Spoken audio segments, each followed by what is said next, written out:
Saia da sua terra, do meio de seus parentes e da casa do seu pai, e vá para uma terra que eu lhe mostrarei. Os seus descendentes vão formar uma grande nação, e por meio de você, eu abençoarei todos os povos do mundo. Estou aqui com a minha Bíblia de adolescente, e na casa dos meus pais, no meu quarto, na casa dos meus pais, para falar de uma coisa. Tem 7 anos desde que eu postei um último vídeo nesse canal. Não que tenha alguém contando, nem eu estava. Mas eu tinha 20 anos, hoje eu tenho 28. E eu queria contar um pouquinho sobre como isso aconteceu. E como tudo isso tem a ver com o que o Senhor disse a Abraão. Muita coisa aconteceu desde então. Eu não sei nem nomear e numerar. Mas o ponto todo é que esse ano, em novembro, vão fazer 3 anos que eu já não moro com os meus pais. Que eu já moro em outra cidade e fui levada para lá de uma forma muito específica. E o ponto todo é que eu tenho visto muito a mão do Senhor nessa movimentação geográfica que eu fiz. Eu não posso dizer que eu fui num acidente, porque nada acontece por acidente quando a gente coloca a nossa vida em submissão ao Senhor, ao governo dele. Mas se eu fosse te contar assim, com detalhes de fato por que eu fui parar em Petrópolis, nem eu sei explicar direito. Eu posso te dizer que tem um pouco a ver com questões mais concretas e profissionais, sim. Mas eu também posso te dizer que tudo que aconteceu na minha vida depois disso tem a ver com uma postagem do Instagram que chegou para uma pessoa em específico. Então, hoje eu vejo Petrópolis, que é a minha nova cidade, como um lugar que Deus preparou para mim e que eu tenho visto meu crescimento, não só profissional, não só como mulher, não só meu amadurecimento, mas também o meu crescimento e meu amadurecimento espiritual. E tudo isso começa com um chamado de sair do meu lugar de conforto, do meu lugar de comodidade, de fato. Não no sentido ruim, mas no sentido de que eu cresci numa vida muito confortável, em que inclusive servir ao Senhor para mim era um ambiente confortável, porque cresci em berço evangélico, com meu pai pastoreando igrejas desde então. Então, era muito comum para mim estar naquele ambiente, de certa forma, ser tirado desse lugar, dessa herança familiar, desse contexto em que a gente depende dos nossos pais e acredita muitas vezes, por mais que a gente fale que não, o fato da gente estar na redoma de uma família em específico pode levar a gente ou não a lugares espirituais específicos.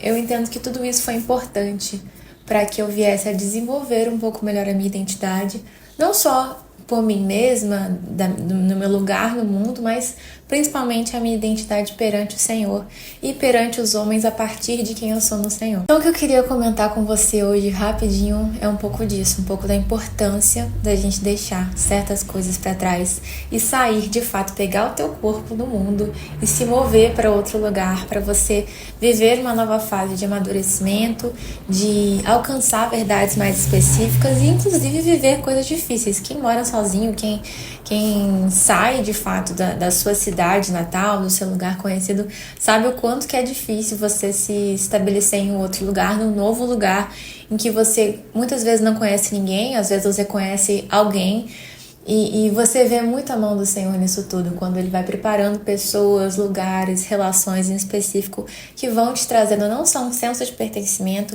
e de acolhimento, mas também vão virando na sua cara, apontando o dedo na sua cara e te dizendo verdades que talvez as pessoas da sua casa, da sua família, da sua cidade natal não tinham coragem de dizer ou não conseguiam nem ver sobre você mesmo, porque afinal te viam com essa lente do familiar, né? Tem um texto que tem falado muito comigo ultimamente, que é o texto de Jeremias capítulo 1. Entre algumas coisas que o Senhor diz para Jeremias quando levanta enquanto profeta, e ele todo amedrontado não sabe o que fazer, o Senhor diz que ele tem uma tarefa para Jeremias, que tem a ver com uma realização entre nações e governos, num dia marcado no calendário. Então, tem um lugar específico, tem uma data em específico.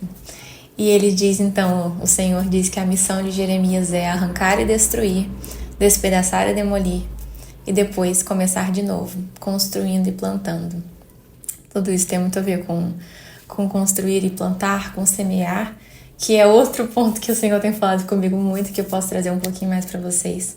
Mas o que eu quero destacar desse texto é, além de haver data certa, lugar certo para você, eu quero destacar que antes da gente plantar, antes da gente colher, a gente precisa dessa parte, do despedaçamento, da demolição, da desconstrução. Quando você vai plantar uma coisa, eu não tenho habilidade nenhuma com plantas, não sei se você tem ou não, mas se você conhece alguém que tem, você pode confirmar essa questão com essa pessoa. Quando você vai fazer um processo de plantio, de cultivo, a primeira coisa que você tem que fazer é preparar a terra, é arar a terra, lavrar a terra para que ela receba de fato a lavoura. Então é um processo de despedaçamento, de desconstrução, que é um processo dolorido, mas que você faz com que a terra se afofe e se prepare para receber a vida que vem depois e para produzir o novo que vem depois. Então, o Senhor tem falado muito comigo isso, de que o nosso coração, para a gente fazer dele um terreno fértil, muitas vezes a gente tem que quebrar, que amassar, que destruir certas coisas, certas certezas foi bom. A gente precisa desse processo de quebrantamento que tem a ver com o arado, para que o nosso coração seja uma terra fértil para ouvir a voz do Senhor. E o que tudo isso tem a ver com sair da sua terra, sair da parentela e tudo mais? O que eu quero te convidar a refletir hoje sobre a sua própria vida o que você precisa deixar para trás para que você avance em crescimento, não só como pessoa, mas no Senhor. Talvez você não precise sair da casa dos seus pais, ou talvez você já tenha saído da casa dos seus pais e esteja em outro cenário na vida. Mas o que você precisa deixar para trás? Quais carroças você tem que queimar? Quais barcos você tem que deixar para trás? Como Pedro fez quando o Senhor Jesus o chamou e ele tinha acabado de fazer a pesca mais maravilhosa da vida dele. E a Bíblia nem fala se ele levou os peixes ou não, porque ele simplesmente deixou tudo na orla, na praia e foi seguir Jesus, que tinha acabado de chamá-lo e de conhecê-lo de fato pessoalmente. O que a gente precisa deixar para trás, deixar em outra etapa da nossa vida para que a gente consiga prosseguir? O que a gente tem que destruir, demolir, para a gente alcançar essa maturidade que o Senhor nos requer, para que Ele conte coisas novas para a gente, para que Ele compartilhe os seus segredos com a gente. Para terminar, o Salmo 51, versículo 17, diz que o coração quebrantado não escapa, nem sequer por um minuto, da percepção de Deus. Tenha Deus te observando, não como um espectador indiferente, como diz em Hebreus 12, salvo engano, mas como alguém que está ali pronto para te ajudar a queimar carroças e deixar os barcos no cais.